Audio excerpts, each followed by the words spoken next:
اور پھر کسی کے لباس کی سرسراہٹ سنائی دی. وہ کس کی تھی؟ اس نے سوچا شاید کوئی مسافر باہر سے گزرا اور قدموں کی چاپ کی آواز اسی کی ہے، اور لباس کی سرسراہٹ کی آواز ممکن ہے جھاڑیوں میں سے گزرتی تیز ہوا کی ہو. اچانک درخت کی شگاف کی تاریکی میں ایک سفید پر اڑتا ہوا آیا اور اندر آ کر جہاں جمشید سام کے روپ میں زمین میں گڑا ہوا تھا وہاں اس کے اوپر چکر لگانے لگا. جمشید اسے حیرانی سے دیکھنے لگا. پہلے تو جمشید نے اسے بھی باہر چلتی تیز ہوا کا کرشمہ سمجھا کہ تیز ہوا کسی پرندے کے سفید پر کو اڑا کر اندر لے آئی اور وہ ہوا میں اس کے اوپر چکر لگا رہا.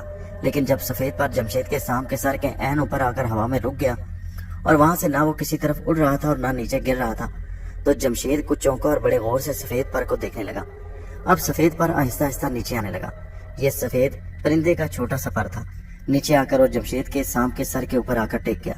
جمشید کو ایک خوشگوار سی کیفیت کا احساس ہوا. اس کے ذہن پر سکون چھانے لگا. جیسے جیسے سفید پر اس کے جسم کے ساتھ لگ کر آہستہ آہستہ اس کے سانپ کے جسم پر پھر رہا تھا، جمشید کے جسم میں جان پڑتی جا رہی تھی. 3 بار جمشید کے جسم پر پھرنے کے بعد سفید پر اوپر کو بلند ہوا اور اس کے اوپر 3 چکر لگانے کے بعد درخت کے تنے کے شگاف میں سے باہر اڑ گیا. جمشید کا جسم اب پتھر کی طرح بحث نہیں رہا تھا. اس میں جان پڑ چکی تھی اور اپنے جسم کو حرکت دے سکتا تھا، ہلا جلا سکتا تھا. اس نے اپنے جسم کو 2-3 بار ہلایا تو عین اسی وقت جوگن شگاف میں سے اندر آ گئی. اب اس کے ہاتھ میں گنگا جل والا ڈول نہیں تھا بلکہ ایک چھوٹی کلاڑی تھی جس کے پھل کی تیز دھار اندھیرے میں چمک رہی تھی. جمشید اسی طرح بے جان ہو کر پڑا رہا. اس کا جسم زندہ ہو چکا تھا مگر اس نے یہی ظاہر کیا کہ وہ بے جان ہے. جوگن کے ہاتھ میں کلاڑی دیکھ کر اس کا دل خوف سے ڈوبنے لگا. کلاڑی سے ظاہر ہوتا تھا کہ جوگن اس کے جسم کے ٹکڑے کر کے اسے ہمیشہ کے لیے ختم کرنے کا ارادہ رکھتی ہے. جوگن جمشید کے قریب ہو کر بیٹھ گئی اور بولی، انسان، سنسار میں تیری زندگی کے دن پورے ہو گئے ہیں. تیری زندگی کی چند گھڑیاں باقی رہ گئی ہیں. میں تمہیں یہاں سے واپس شیو جی کے استھان لے جا رہی ہوں جہاں میں تیرے 7 ٹکڑے کر کے انہیں شیو جی کی بھینٹ چڑھا دوں گی اور اس کے ساتھ ہی میں پاتال، زمین اور آکاش کے اوتاروں کی سب سے بڑی پجارن بن کر جنم جنم کے چکر سے آزاد ہو جاؤں گی. جوگن نے اتنا کہہ کر اپنی انگلی کلاڑی کے پھل کی تیز دھار پر پھر اس کی انگلی میں سے خون ٹپکنے لگا. جوگن نے اپنی انگلی کا خون جمشید کے سانپ جیسے بدن پر پھیر دیا. جمشید کو انتہائی سخت ناگوار بو آنے لگی. نہ جانے کیوں جمشید کے دل میں خیال یقین بن کر بیٹھ گیا کہ یہ جوگن اس کا کچھ نہیں بگاڑ سکے گی اور قدرت ضرور اس کی مدد کرے گی. اگرچہ زندہ بچنے کی کوئی صورت نظر نہیں آتی تھی. جوگن کی انگلی کے خون نے جمشید کے سانپ والے جسم کو ایک بار پھر سن کر دیا. اس نے 1-2 بار اپنے جسم کو ہلانے کی کوشش کی مگر وہ اس میں کامیاب نہ ہو سکا. جوگن ایک ایک کر کے اس کے جسم میں دھسی ہوئی لمبی سوئیوں کو نکالنے لگی. جب ساری سوئیاں جمشید کے جسم سے نکل گئیں تو ایک بار پھر اس نے اپنے جسم کو حرکت میں لا کر وہاں سے فرار ہونے کی کوشش کی مگر اس کا جسم بالکل نہیں ہل رہا تھا. جوگن نے اسے اپنے لمبے بالوں میں لپیٹ کر بالوں کا جوڑا اپنے سر کے اوپر کر کے باندھ لیا. جمشید سانپ کی شکل میں اس کے جوڑے میں پھنس چکا تھا. جوگن کلاڑی ہاتھ میں لے کر اٹھی اور رات کی تاریکی میں درخت کے تنے کے اندر سے نکل کر جنگل کی جانب چل پڑی. اس کا رخ دریا کی طرف تھا. وہ جنگلی درختوں کے درمیان تنگ راستے سے گزر رہی تھی.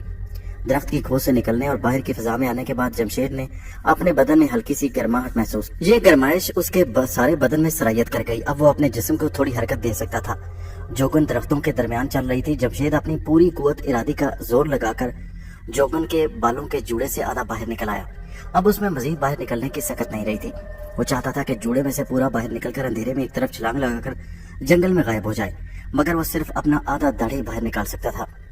چلتے ہوئے جوگن کا جوڑا اس کے سر کے ساتھ آہستہ آہستہ ہل رہا تھا. جمشید کو ہلکے ہلکے دھچکے لگ رہے تھے.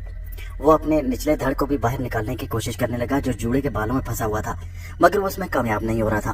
اس وقت جوگن نیچے کو جھکی ہوئی شاخوں والے درختوں میں سے گزر رہی تھی. کبھی کسی درخت کی شاخ اس کے سر سے ٹکرا جاتی تھی. قدرت کو جو منظور ہو وہ ہو کر رہتا ہے. اب ایسا ہوا کہ ایک درخت کی شاخ کچھ اس طرح سے جوگن کے جوڑے سے ٹکرائی کہ جمشید کا باہر کو نکلا ہوا جسم شاخ میں الجھ گیا اور جوگن کے آگے بڑھتے ہی جمشید کے سانپ والے جسم کو درخت کی شاخ نے جوڑے میں سے نکال کر اوپر اٹھا لیا. وہ شاخ میں الجھا ہوا رہ گیا اور جوگن آگے نکل گئی. اسے پتہ ہی نہ چل سکا کہ جمشید کا سانپ والا جسم اس کے جوڑے سے الگ ہو کر درخت کی شاخ کے ساتھ لپیٹ کر رہ گیا ہے. جمشید اسی طرح درخت کی شاخ سے چمٹا رہا. اسے ڈر تھا کہ ذرا آگے جا کر جوگن کو ضرور معلوم ہو جائے گا کہ اس کا شکار اس کے جوڑے سے نکل چکا ہے اور وہ واپس آ کر اسے درخت کی شاخ سے اتار کر دوبارہ اپنے قبضے میں کر لے گی. اب جمشید کا نچلا دھڑ بھی کام کرنے لگا. وہ کسی طرح وہاں سے دور نکل جانا چاہتا تھا. اس نے اپنے آپ کو درخت کی شاخ سے نیچے گرا دیا. زمین پر گرتے ہی جمشید نے ایک طرف کو رینگنا شروع کر دیا. اگرچہ اس کے رینگنے کی رفتار بہت سست تھی مگر وہ رکنے کے بجائے رینگتا چلا گیا اور کچھ ہی دیر بعد درختوں والے تنگ راستے سے وہ دور نکل گیا. وہ جوگن کی شکتی دیکھ چکا تھا. اسے سب سے بڑی پریشانی یہ تھی کہ وہ انسان کے بجائے سانپ کا روپ دھار چکا تھا. جس کی وجہ سے اسے سخت گھبراہٹ ہو رہی تھی۔ اسے سفید پر کا خیال آیا جس نے اسے جوگن کی قید سے آزاد کرایا تھا۔ ضرور یہ سفید پر قدرت نے اس کی مدد کے لیے بھیجا تھا۔ کاش وہ سفید پر اسے سام کے جسم سے بھی نجات دلا دیتا۔ یہی سوچتے سوچتے وہ جھاڑیوں میں آہستہ آہستہ رینگتا چلا جا رہا تھا۔ اسی طرح وہ رینگتے رینگتے ندی کے کنارے پہنچ گیا۔ یہ وہی ندی تھی جہاں جوگن اسے اپنے ساتھ لے کر آئی تھی۔ وہاں کچھ دیر رک کر وہ سوچنے لگا کیا کرے۔ آخر اس نے ندی پار کرنے کا فیصلہ کر لیا اور ندی میں اتر گیا۔ اسے اندازہ نہیں تھا کہ ندی کا بہاؤ بڑا تیز ہے۔ جیسے ہی وہ ندی میں اترا، پانی کا تیز ریلا اسے آگے کی طرف لے گیا۔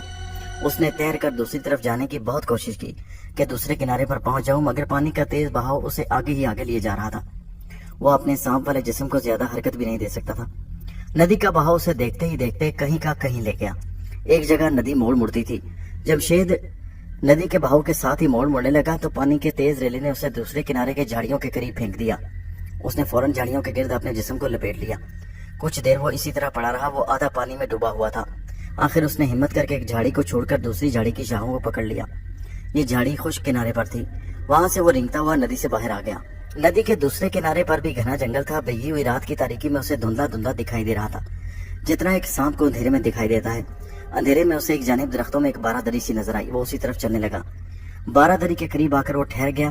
اس نے دیکھا کہ بارہ دری ایک طرف کو جھکی ہوئی تھی۔ یہ کسی پرانی تاریخی بارہ دری کا کھنڈر لگتا تھا۔ اچانک اسے کسی سپیرے کے بین بجانے کی آواز سنائی دی۔ وہ ایک جھاڑی میں چھپا بین کی آواز سننے لگا۔ بین کی آواز قریب ہوتی جا رہی تھی۔ اسے خطرے کا احساس ہوا کہ کہیں یہ سپیرا اسے پکڑ نہ لے۔ وہ جلدی سے جھاڑی میں سے نکل کر دوسری طرف نکلنے لگا، مگر وہ زیادہ تیز نہیں رینگ سکتا تھا۔ بین کی آواز اس کے اور قریب ہوتی جا رہی تھی۔ جیسے بین کی آواز اس کا پیچھا کر رہی تھی، جیسے ہی وہ ایک جھاڑی میں سے نکل کر تھوڑی سی کھلی جگہ پر آیا تو سپیرے نے اسے دیکھ لیا۔ یہ سپیرا منگلا ٹیم کے شیش ناگ کے مندر کا سپیرا تھا۔ وہ رات کے وقت دریا پار کر کے شیش ناگ کے مندر کی طرف جا رہا تھا کہ اچانک جنگل میں اس نے ایک عجیب و غریب بو محسوس کی۔ اس بو میں سانپ اور انسان کی ملی جلی بو تھی۔ سانپوں کے سالہ سال کے تجربے نے اسے بتا دیا کہ یہ اس سانپ کی بو ہے جو آدمی کا روپ بھی دھار سکتا ہے۔ ایسا سانپ کسی قسمت والے سپیرے کو ملتا ہے۔ سپیرے نے اس وقت بین نکالی اور اسے بجاتے اس طرف چلنے لگا جس طرف سے اسے سانپ کی بو آ رہی تھی۔ جمشید سانپ کے روپ میں جھاڑیوں سے نکل کر آہستہ آہستہ ایک طرف جا رہا تھا کہ سپیرا اس کے سر پر پہنچ گیا۔ سپیرے نے سانپ کو دیکھ لیا تھا۔ اس نے جھپٹ کر جمشید سانپ کی گردن پکڑ لی اور اسے ناک کے قریب لا کر سونگا۔ اس میں سے کسی انسان کی بو آ رہی تھی۔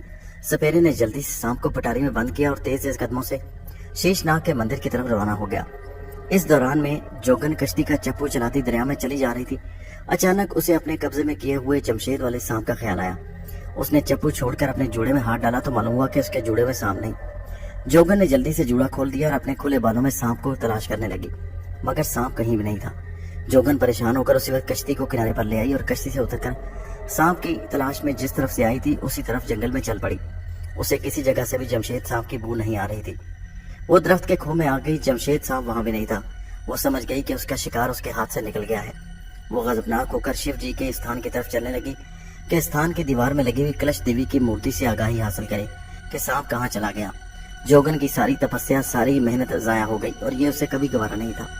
وہ ہر حالت میں جمشید کو تلاش کر کے اسے دوبارہ قبضے میں کرنا چاہتی تھی۔ شیو کا استھان وہاں سے زیادہ دور نہیں تھا۔ وہاں پہنچ کر جوگن ٹیلے کے اندر سیاہ ستونوں والے دلان میں آ گئی جہاں کلش دیوی کی مورتی تھی۔ منوس مورتی کی لال زبان نیچے کو لٹک رہی تھی۔ جوگن نے جاتے ہی ماتھا ٹیکا اور بولی، دیوی وہ انسان میرے ہاتھ سے نکل گیا جس کی وجہ سے مجھے امر ہو کر جنم جنم کے چکر سے ہمیشہ کے لیے آزاد ہونا تھا۔ میری مدد کر اور مجھے بتا کہ یہ انسان اس وقت کہاں ہے۔ جوگن نے آنکھیں بند کر لی اور ہاتھ باندھ کر کھڑی ہو گئی۔ اسے جیسے کلش مورتی کی آواز سنائی دی، مورتی نے کہا، منگلا ٹیم شہر کی طرف جاؤ۔ اس کے بعد آواز خاموش ہو گئی۔ جوگن کو جمشید کا سراغ مل گیا۔ اس نے آگے بڑھ کر کلش دیوی کی مورتی کی لٹکتی ہوئی زبان پر ہاتھ رکھ کر اپنے چہرے پر پھیرا اور جلدی جلدی وہاں سے نکل کر منگلا ٹیم شہر کا رخ کیا۔ جوگن بڑی شکتی والی عورت تھی، لیکن ابھی اس کے پاس اتنی طاقت نہیں آئی تھی کہ الوک منتر کے اثر سے وہ جمشید کو سانپ کے روپ میں پہچان ضرور سکتی تھی اور اسے اس کے اندر چھپے ہوئے خونی آسیب کے سائے کی بو بھی محسوس ہو سکتی تھی۔ منگلا ٹیم شہر پہنچنے کے لیے جوگن کو دریا میں 10 کوس کا سفر طے کر کے ایک قصبے کے ریلوے اسٹیشن سے گاڑی پکڑنی تھی۔ وہ تیز تیز قدموں سے جنگل میں سے گزرتی دریا کے گھاٹ پر آئی اور اپنی کشتی میں بیٹھ کر کشتی کو دریا کے بہاؤ پر ڈالا اور تیز تیز چپو چلانے شروع کر دیے۔ لیکن سفر کافی لمبا تھا۔ دریا میں سفر کرتے کرتے رات ڈھل گئی اور دن کی روشنی پھیل گئی۔ دریا میں 10 کوس کا سفر طے کرنے کے بعد وہ اس قصبے میں آ گئی جہاں سے اسے ریل گاڑی پکڑنی تھی۔ وہ قصبے کے ریلوے اسٹیشن پر آ کر ریل گاڑی کا انتظار کرنے لگی۔ ریل آئی تو اس میں سوار ہو کر منگلا ٹیم شہر کی طرف روانہ ہو گئی۔ دن نکلتے نکلتے سویرا بھی منگلا ٹیم شہر پہنچ گیا۔